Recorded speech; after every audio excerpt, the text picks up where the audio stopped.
Este encuentro, este conversatorio, es organizado y llevado adelante por la Comunidad Bíblica Universitaria. Capaz que algunos de ustedes no nos conocen, entonces queríamos aprovechar la oportunidad para rapidito contarles de qué se trata Comunidad Bíblica Universitaria. Es un movimiento estudiantil, nuestro lema es estudiantes alcanzando estudiantes, y hacemos parte de la familia internacional de la Comunidad Internacional de Estudiantes Evangélicos. Les voy a mostrar un videíto. El audio está en inglés. Voy a poner el micrófono a ver si por lo menos escuchan algo.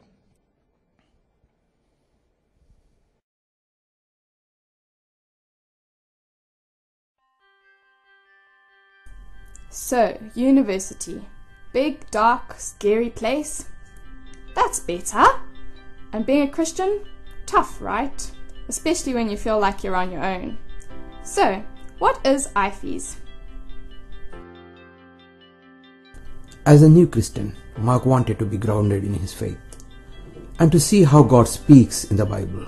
So a staff worker started to meet with him each week. Together, they worked through the big picture of the Bible, from Genesis to Revelation. Mark grew in faith very quickly. Today, he is reading the Bible with his friends, praying that they too will meet Jesus in the pages of the Bible and come to trust in him themselves. Students transformed by the gospel. This is IFES.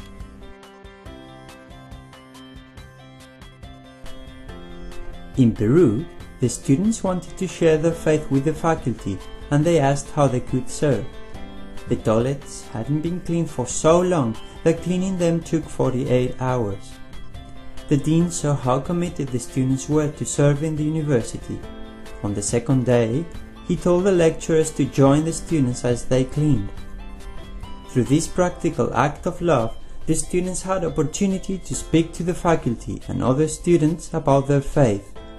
Students proclaiming God's kingdom in word and in deed. This is IFES. After becoming a Christian, Derek moved back to Lusaka, the capital of Zambia, determined to develop student ministry there. The work grew rapidly, and soon 10% of all university students in Zambia were Christians. The president of Zambia heard about the impact of Christians on the university. He wanted to know more about the message that was turning the university upside down. Derek explained how the good news of Jesus affects all of life. The president asked Derek to speak to his whole cabinet. This is what their culture needed to hear. Leaders of integrity impacting society. This is IFES.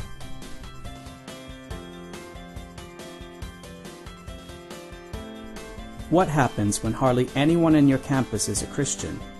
It takes courage to stand out as a follower of Christ. With the encouragement of his IFES group, Abdul decided that every semester he would choose a different non-Christian roommate so he could show someone close up what it means to be a Christian. Last year, thanks to Abdul's consistent witness, his roommate came to faith in Christ. God hasn't fully opened doors in every country, but he has opened windows. So students like Abdul can show the love of God to their fellow students in creative ways. Students boldly living out the Christian life. This is IFES.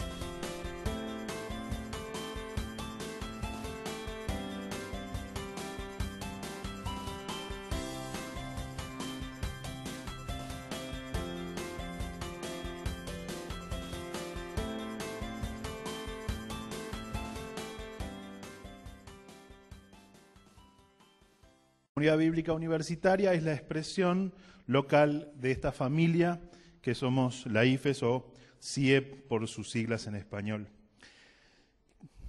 Nuestra identidad es la identidad de un movimiento estudiantil donde los estudiantes son los protagonistas y quienes lideran el movimiento. Un ministerio evangélico interdenominacional, no respondemos a una sola denominación, sino que nuestra identidad es evangélica y amplia en ese sentido. Y somos un movimiento misionero donde nuestro objetivo es compartir y llevar las buenas nuevas a la universidad, ahí donde estamos formándonos como profesionales y más tarde nuestra práctica profesional. De ahí también la pertinencia y pertenencia de este tema que hoy vamos a tratar, que hace a nuestra realidad y cotidianidad. Las cosas que queremos hacer y que nos animan como movimiento es justamente el de estimular a vivir y compartir la fe a los estudiantes en su mundo, a desafiarlos a que vivan el Evangelio integralmente, a que crezcan en la fe, que sirvan en su iglesia local y en la sociedad, ¿sí? Que sean capaces de integrar la fe y su profesión, su práctica laboral. Lo que hacemos para llevar adelante la misión son grupos de estudio bíblico en distintas facultades, en este momento en la Universidad de la República, más el IPA y Magisterio en Las Piedras. Tenemos actividades de servicio para los nuevos estudiantes en talleres. Tenemos encuentros mensuales de reflexión y compañerismos, generalmente los tercer sábados en la mañana de cada mes. Este año estamos trabajando el tema de dar desde distintas perspectivas, no solo dar dinero, sino también darnos nosotros mismos, dar nuestro tiempo, el estilo de vida generoso, las misiones han sido algunos de los temas que hemos abarcado. Y tenemos un gran evento anual, es el campamento anual de formación, que lo hacemos en la primera mitad de Semana Santa, en donde tenemos compañerismo en grupos pequeños, donde traemos estudios bíblicos contextualizados, desafiantes, que están enraizados en nuestra realidad local y latinoamericana fundamentalmente, con tiempos para el encuentro personal con Dios, con talleres, con temas relevantes, como tienen que ver con cuestiones de relaciones interpersonales, también de cómo encarar el mundo profesional, el manejo del tiempo, talleres de cómo poder estudiar la Biblia en forma relevante con el estudio bíblico inductivo y otros temas, y con oportunidades bien concretitas de servicio. Eso y mucho más hacemos en Comunidad Bíblica Universitaria. Parte de lo que hacemos y decimos es liberar la iniciativa estudiantil, es que los estudiantes realmente tengan el protagonismo, pero me parece que está bueno que en este momento también sea un estudiante un poco el que les cuente qué es CBU para él y por qué está bueno participar.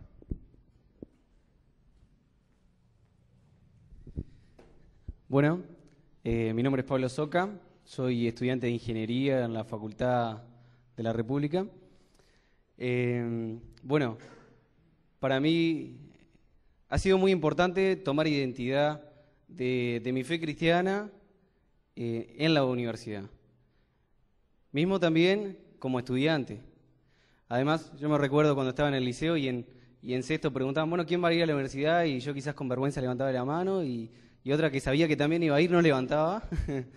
y era como... Bueno, después me pasó también estar en la universidad en primer año, haciendo materias de primero y que me preguntaran afuera, en otro lado, ¿vos qué estás estudiando o qué estás haciendo? Y yo decía, bueno, soy estudiante de ingeniería, pero estoy en primero. Tipo, en cualquier momento dejo, no se preocupen.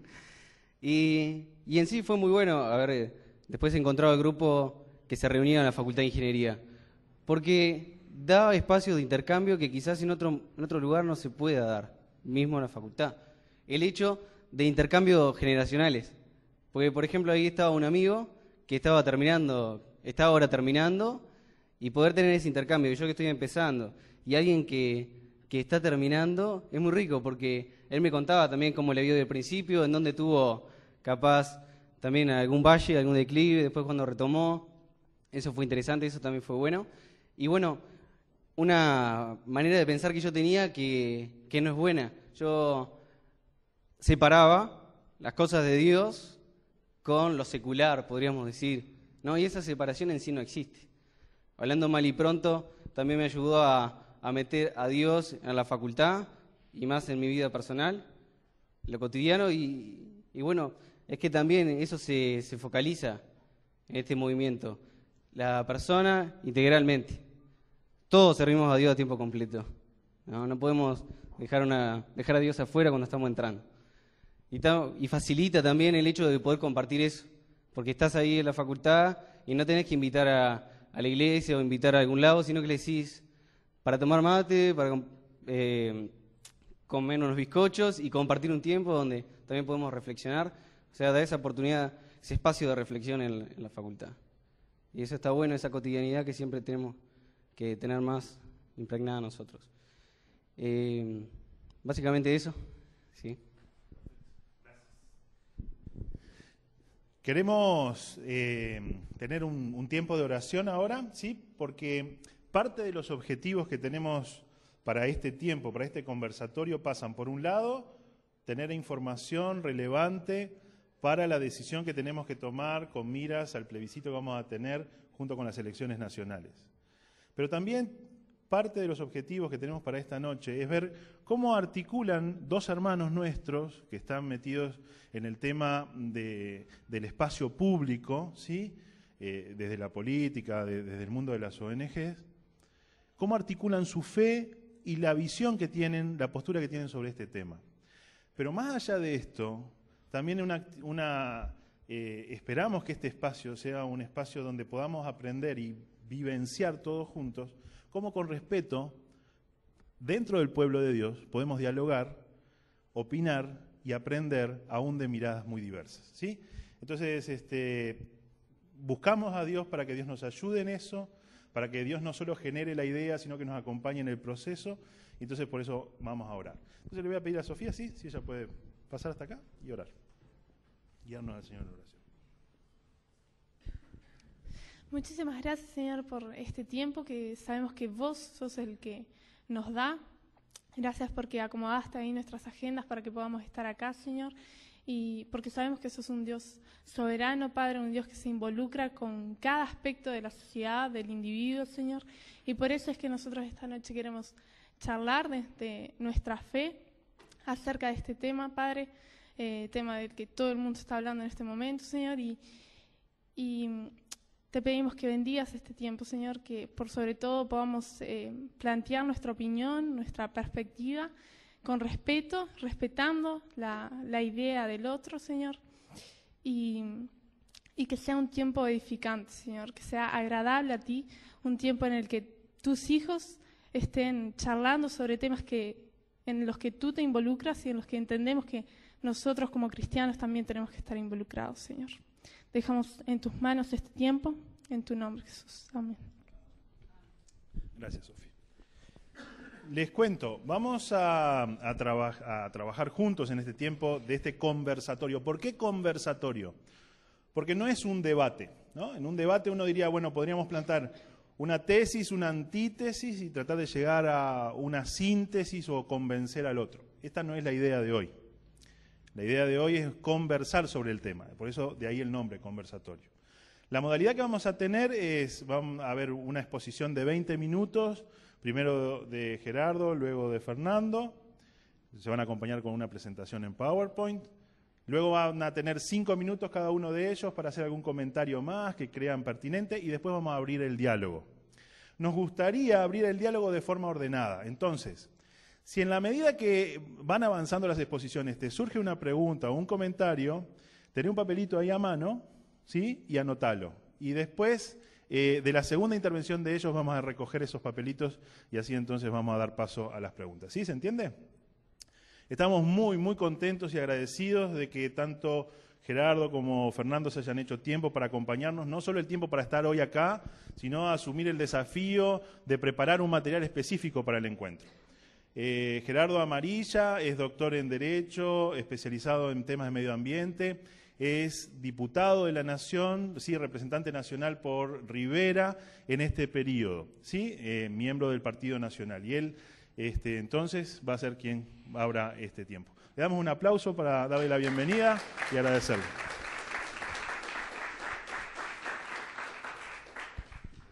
Bueno, buenas noches. Realmente un lindo desafío estar hablando ante ustedes. Para mí también hace bastantes años que entré a la universidad y cuando yo era universitario éramos pocos los cristianos, muy pocos, y no había el movimiento que existe hoy y estaba además en la iglesia encarnado eso de que lo secular es lo secular y la actividad de la iglesia eran aparte, independientes, no se tocaban las esferas, ¿no? Y esa situación yo creo que perjudicó mucho a la iglesia porque la dejó bastante encerrada durante mucho tiempo, ¿no? Sin opinar, sin incidir, sin influir en la sociedad, ¿no? Y bueno, somos parte de todo este tiempo, ahora en este proceso en el cual estamos de alguna forma vinculando todas las cosas e intentando tomar posiciones de acuerdo a nuestra fe. Por eso creo que me parece que el desafío para mí de esta jornada fue este tema, que eran unos temas que a mí no los tenía muy estudiado. Se había tomado la posición más o menos, pero sin estudiarlo mucho. La jornada esta me obligó un poco a profundizar. Y vengo también aquí no con una posición muy absoluta sobre el tema, sino que vengo abierto al debate, a las opiniones y también por ahí a moldear las posiciones que tenemos. Soy abogado, además tengo ese... ¿Hay muchos estudiantes de abogacía? No. Tendría que haber más. Bueno, tenemos el defecto de ver todo desde el punto de vista jurídico, ¿no? Y ver el mundo desde el punto de vista de la ley. Como decía un profesor de facultad, lo que no está en el Código Civil no existe en el mundo para nosotros. Pasa un poco por ahí. Pero vamos a intentar un poquito abrir la mente y salirnos un poquito de lo jurídico. Si bien yo empiezo la presentación analizando lo que es el texto de la reforma, que es importante visualizarlo, ¿no? Básicamente, este es el texto de la reforma, parte del texto. La primera parte habla incluir en la Constitución de la República. ¿Por qué la reforma? Antes de entrar en el texto. ¿Por qué la reforma, no? ¿Por qué se plantea la reforma constitucional? Básicamente porque acá estamos desde hace unos cuantos años en un crecimiento permanente del delito y en un reclamo de la sociedad, o de parte de la sociedad, o de voceros de la sociedad, de que hay que endurecer las leyes, las penas. La culpa la tiene la policía, la culpa la tiene el Parlamento que no vota leyes más duras, la culpa la tienen los jueces que entran por una puerta y salen por otra. Eso es lo que uno escucha diariamente en la calle, ¿no? Entonces, durante muchos años hubo un debate fuerte en el Parlamento para modificar leyes, ¿no? Una posición que quería endurecer la ley, endurecer las penas, endurecer las medidas, y otra posición que decía que no se podía endurecer, que el tema pasaba por otro lado. En el principio del periodo pasado se votó la ley de humanización de cárceles, por lo cual se liberaron una cantidad de presos, y en una posición más sociológica de que había que de alguna manera atender a las causas del delito. Eran los hijos de los 90 y que el problema era que habían nacido en determinados contextos y circunstancias, y por eso estaba el delito de esta manera. Ese fue el debate que se dio en el Parlamento durante 8 años, o 9 años aproximadamente, ¿no? Como no se avanzaba en el tema, se juntaron firmas en su momento para poner determinadas disposiciones legales un poquito más rígidas. Como no se avanzaba en el tema, en algún momento se decidió la recolección de firmas a los efectos de, básicamente, incluir en la Constitución, porque en la Constitución de la República está establecido el derecho de iniciativa popular para que la gente pueda presentar una ley, pero no está reglamentado, entonces no se puede llevar a ese proceso. Se puede impugnar la ley con firmas, pero no se puede hacer votar una ley por firmas. A nivel departamental se puede, está regulamentada la ley 9515. Entonces la otra manera que había, como se ha utilizado con el tema del agua, por ejemplo, en el 2004, para evitar que se privatice el agua, se le incluyó en el artículo 47 de la Constitución una norma en la cual el servicio de agua y saneamiento fuera prestado por servicio estatal. Entonces, en la Constitución de la República establece, es la única constitución en el mundo que establece que el saneamiento lo cumple el Estado, ¿no? Es la única constitución del mundo. O sea que de alguna manera, cuando no encontramos otros mecanismos, la sociedad mete una cosa en la Constitución. O sea, como no se encontraba acá un mecanismo para endurecer la ley, responder a ese reclamo de la gente en seguridad, se siguió este camino. Hay actores políticos que resolvieron seguir este camino, incluir en la Constitución de la República, en el artículo 43, establecer como prioridad la protección de las víctimas del delito. La segunda parte establece una responsabilidad penal para las personas mayores de 16 años y menores de 18, serán penalmente responsables y serán castigados de conformidad a las disposiciones del Código Penal por la comisión intencional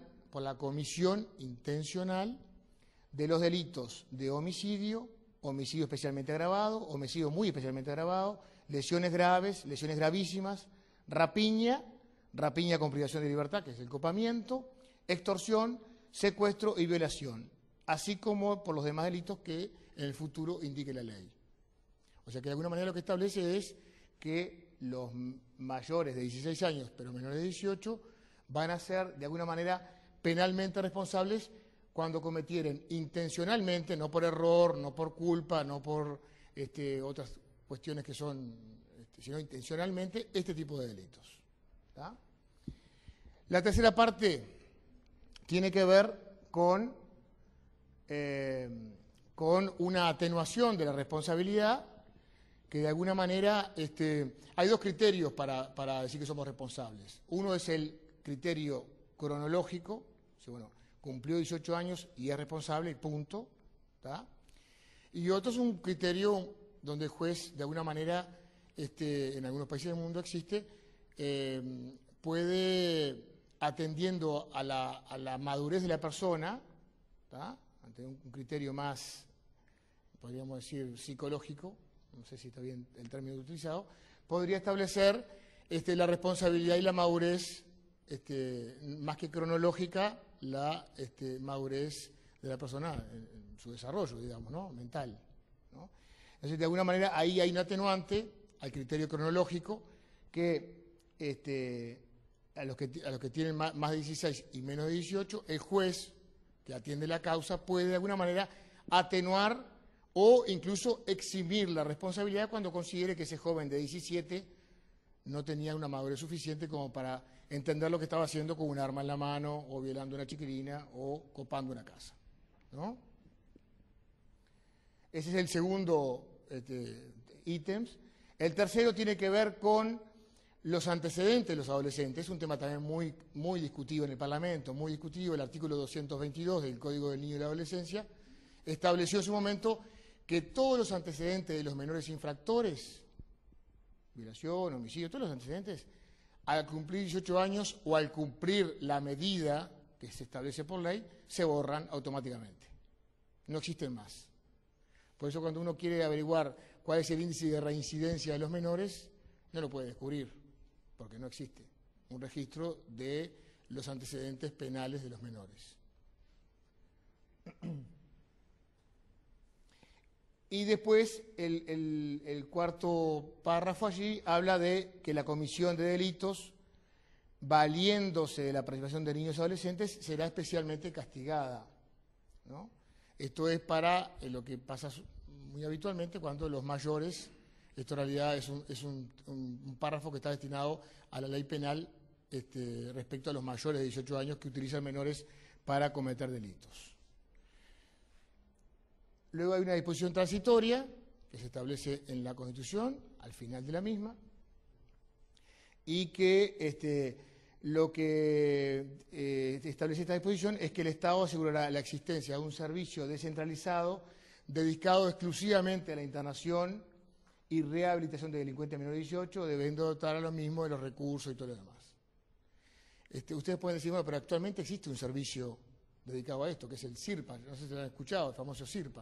En realidad, primero, no es independiente, depende del INAU, en primer lugar, y en segundo lugar, cuando se estableció este texto para empezar a recoger firmas, no existía, en realidad fue una ley que se estaba discutiendo, se discutió en ese momento, y creo que fue de alguna manera una de lo que quiso hacer un sector en el Parlamento, apurar esta ley, para decir, bueno, uno de los temas que está planteado en el referéndum, en la recolección de firmas, ya se votó en el Parlamento, por eso como que no tendría sentido, pero fue una medida que se votó en el medio del proceso de recolección de firmas.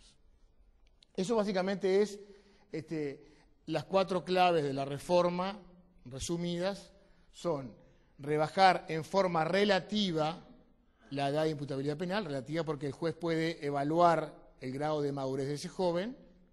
En segundo lugar, la creación de institutos de rehabilitación adolescente infractor, el mantenimiento de los antecedentes para los adolescentes que hayan tenido problemas con la ley y establecer un agravante en la pena para el mayor de edad que se valiere de menores o adolescentes. El tema es, esto es la propuesta que está planteada para incluir en la reforma de la Constitución. El asunto es cómo estamos hoy. ¿Qué es lo que está pasando hoy? ¿No? Bueno, todos leemos lo que es la prensa permanentemente, ¿no? Pero digo, el Código de la Niñez y la Adolescencia establece que hay una responsabilidad penal para mayores de 13 y menores de 18, ¿tá? Pero es una responsabilidad penal que es específica en un procedimiento que se establece en el Código, que lo establece el Código de la Niñez y la Adolescencia, y que además, de alguna manera, si bien tiene una vinculación con los delitos que están establecidos en el Código Penal, todo el procedimiento y todas las medidas que se adoptan para con los menores están establecidas en este código y al entender de los promotores del referéndum son bastante laxas, y la prueba está que lo que pasa es que no está dando resultado para reeducar o resocializar a los jóvenes, que es el objetivo principal, ¿no? La internación provisoria es una de las medidas que establece el Código de la Niñez y la Adolescencia para los menores que infringen la ley. Hay algunas cosas que yo saqué ahí, es bastante largo, pero saqué algunos párrafos que me parecieron interesantes. El arresto domiciliario, que son las medidas que puede adoptar el juez cuando un menor infringe la ley penal, puede disponer el arresto domiciliario o la internación provisoria en un lugar dentro de la órbita de INAU, y tiene un plazo perentorio de 60 días. Si en 60 días el juez no resuelve la causa, en un proceso que a veces se vuelve largo, complejo, con falta de funcionarios, con falta de perito, con falta de técnico, se alarga el plazo, el juez tiene que levantar la medida y el joven o el adolescente queda liberado. Las medidas además pueden disponerse cuando el infractor se le imputa un delito que va a ser seguramente objeto de la detención, ¿tá? En primer lugar, y después cuando sea indispensable para asegurar la comparecencia del joven a los actos al juzgado, cada vez que sea convocado, o para la seguridad de la víctima, del denunciante o de los testigos. La internación siempre se cumple en un establecimiento especial del INAU, y la privación de libertad al final del proceso, establece el Código de la Niñez, solo de alguna manera, solo es de recibo cuando, como medida de último recurso, y por el tiempo más breve posible, ¿tá? Esto es lo que establece el Código de la Niñez.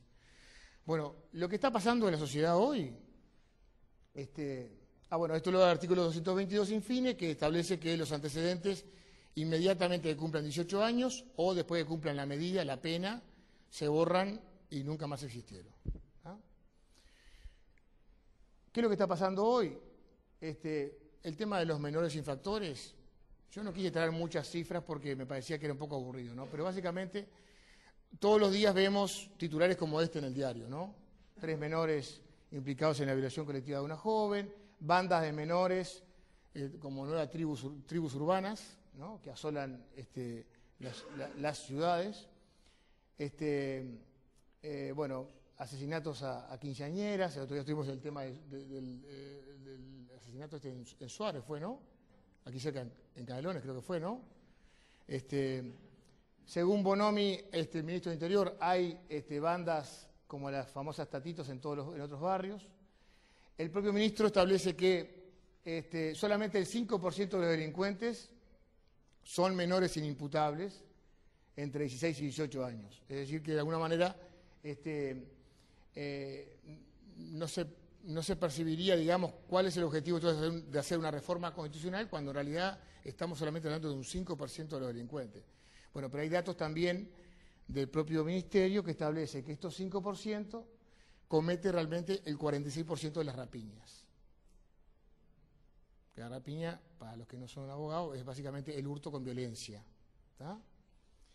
Es el 46% de las rapiñas son cometidas por los menores infractores. A veces la hacen por motu propio y a veces empujados por los mayores, ¿verdad? También establece que los menores delincuentes cometen el 20% del total de los delitos del país. Hay gente que habla de que son 300, 500, 600, hay diferentes, los que realmente son complicados y habría que tomar medidas con ellos, ¿no? ¿Cómo funciona la recuperación? Que es el otro paso. Bueno, somos muy blandos en la ley, somos muy blandos en el proceso. ¿Cómo funciona la recuperación? ¿Está funcionando?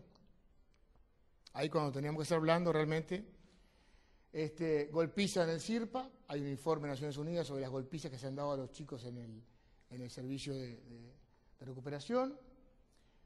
Se habla de torturas. La comisión que analizó el tema, la Comisión de Derechos Humanos de la Cámara que analizó el tema, votó por mayoría no publicar las actas, mantenerlas en secreto, porque allí estaban todas las denuncias de familiares sobre las torturas que se cumplían en el centro de internación. Piden procesamiento a funcionarios de INAU por golpiza, hay acciones judiciales, hay informes sobre que los cuelgan desnudos y los golpean, los dejan durmiendo prácticamente sin ropa, en camas de hormigón. Sí, de alguna manera, ¿qué es lo que estamos haciendo hoy como sociedad frente a ese tema? ¿Cómo estamos respondiendo hoy frente a ese tema? O sea, por un lado, no estamos dando respuesta a la gente, a los planteos y reclamos de mayor dureza, mayor firmeza, pero aparte, si me dijeras, bueno, a los chicos que están con problemas realmente los estamos internando en chacras o los llevamos a determinados lugares, les damos una nueva vida, amor, cariño, entorno, no, pero lo estamos poniendo en lugares que son realmente poco menos que centros, ni siquiera las cárceles de África creo que se asemejan a estos lugares, ¿no?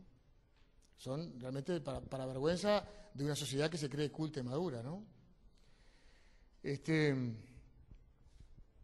Yo creo que hay otro tema, ¿no? Vinculado al tema de la lógica de la irresponsabilidad. ¿Tá? El otro día estuve en un debate, el otro día sí fue un debate con una chica que era psicóloga del INAU, y ella hablaba de que realmente ella creía que la adolescencia se extendía hasta los 25 años, que habría que en todo caso estudiar incluso el tema de buscar medidas atenuantes para mayores de 18 y menores de 25, ¿no? Y yo me parece que eso tiene que ver con un tema de una lógica de irresponsabilidad de los actos que cometemos, ¿tá? Yo asocié una cosa con la otra porque me pareció interesante, en el mundo del derecho también no perdernos solamente en una ley o en una sola rama del derecho, sino ver un poco en su conjunto. Y lo que tiene que ver con lo que está en boga también en nuestro derecho, incidiendo en nuestra sociedad, que es la famosa Ley de Salud Sexual y Reproductiva, que tiene que ver con los derechos. Primero eran iniciativas, luego fueron políticas y ahora son derechos sexuales y reproductivos, donde de alguna manera hay un decreto reglamentario, la Policlínica de Adolescentes, que es el médico que establece si las y los adolescentes, como se dice ahora, tienen derecho a tomar sus decisiones respecto a su cuerpo. Decisiones que también van a perjudicar o a repercutir sobre otros, ¿no? Y ahí está el tema de los derechos sexuales y reproductivos para menores de 18 que pueden decidir si quieren abortar, por ejemplo, o con quién quieren tener relaciones,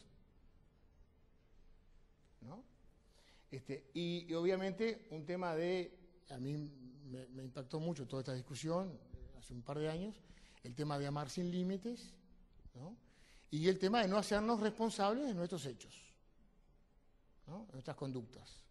Hay una teoría de la irresponsabilidad, no me hago responsable, me tomo una pastilla o una serie de pastillas y resuelvo el tema químicamente y no me hago responsable de lo que hice y obviamente que me genera una suerte de impunidad para el futuro,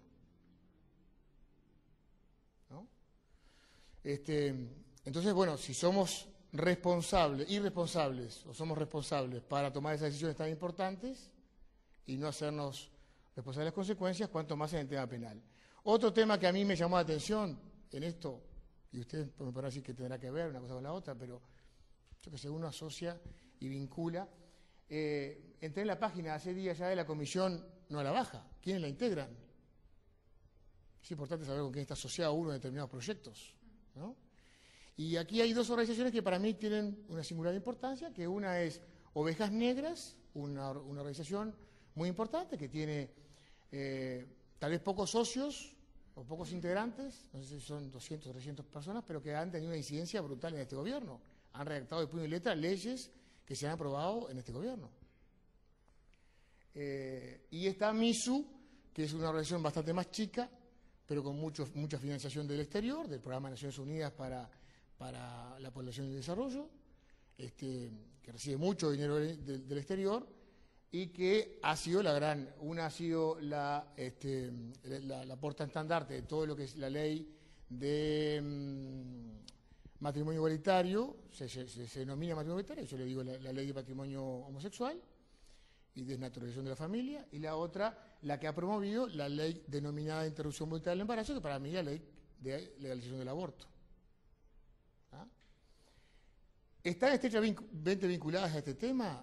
De alguna manera sí, porque ustedes ven que después está dentro también de las organizaciones que integra esa comisión, la organización Pro Derechos, que allí abajo no se ven muy bien las ventanas, pero pueden entrar después, están básicamente todas de alguna forma las estrategias, que es derechos sexuales y reproductivos, diversidad sexual y género, memoria, verdad y justicia, no a la baja y regulación del cannabis. ¿No? Básicamente, de alguna forma, una estrategia colectiva de los grupos que están frente al tema, ¿no? Como que uno empieza a visualizar cierta coherencia en determinados actores que están muy comprometidos con este tema. Después, bueno, surge el tema de Soros. George Soros, casualmente yo también estuve muy vinculado al tema de la ley que se votó en el Parlamento para regularización del cannabis, o la legalización de la marihuana, como quieran llamarlo, porque todo tiene un sofisma, no se utiliza nunca los nombres exactos de las cosas. Se llama regulación del cannabis, aunque en realidad todo el mundo la conoce como la legalización de la marihuana. El financiador de la campaña muy linda que salió, que era la campaña publicitaria en televisión, que se llamaba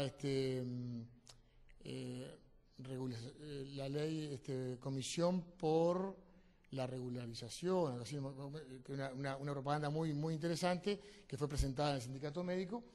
La financió este señor que se llama George Soros, que es un señor multimillonario, un hombre del negocio de las finanzas y que ha tenido vinculaciones a grandes crisis financieras del mundo por su especulación financiera.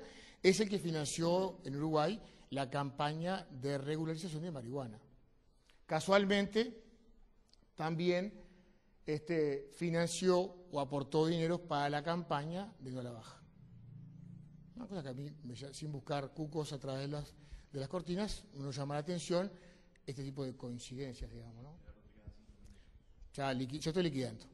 Bueno, en realidad, yo creo que hay una capacidad relativa, hay una capacidad absoluta. Yo cuando estudié en facultad, me estaba queriendo acordar la fecha, en el año 89, 87 entré, pero me acuerdo que en el 89 creo que se cambió la ley. Ahí nosotros penalmente éramos responsables a los 18 años, pero civilmente a los 21. Para casarnos, para contratar, éramos responsables a partir de los 21 años. ¿No? Lo que llamaba, me acuerdo que estaba el Instituto de la Emancipación y la Habilitación, que evidentemente quedaba en desuso porque era para mayores de 18 y menores de 21 que si se casaban o si los padres hacían un trámite en el juzgado los podían habilitar y pasaban a ser mayores de edad. Yo creo que habría que igualar, me parece que esta propuesta es un poco renga, porque en definitiva habría que igualar todos los derechos, pero también las responsabilidades. No solamente derechos, sino también responsabilidades. Por eso, para mí, en todo caso, si hay que rebajar, habría que rebajar también la responsabilidad civil y la edad, la responsabilidad cívica para votar. De hecho, yo firmé un proyecto de reforma constitucional para que se rebajara la edad de 16 años para poder votar, que también creo que es importante. Hablando de la fe, bueno, que era la parte más sustancial y que me queda menos tiempo, que a lo mejor reenganchamos después. Hay un lindo artículo, lo pueden encontrar en internet, de Esteban La Rosa, es un hermano precioso en Cristo, que es encargado de la programación de Radio Transmundial en Uruguay, que habla sobre los menores infractores y habla de 3 premisas equivocadas que se hablan cuando se habla de este tema. En primer lugar, la culpa es de la sociedad, no es de ellos. Es una de las premisas que se habla, ¿no? Nosotros, yendo a la palabra de Dios, dice Ezequiel, el hijo no llevará el pecado del padre, ni el padre llevará el pecado del hijo. Cada uno es responsable de sus hechos y de sus actos. La mayoría de los menores que cometen infracciones, yo creo que tienen la madurez suficiente para saber lo que están haciendo. Son buenos por naturaleza. Esto es una premisa que está, de alguna forma, impregnada en la sociedad uruguaya. Juan Jacobo Rousseau, todos nacemos buenos, después es la sociedad la que nos hace malos, que nos pervierte.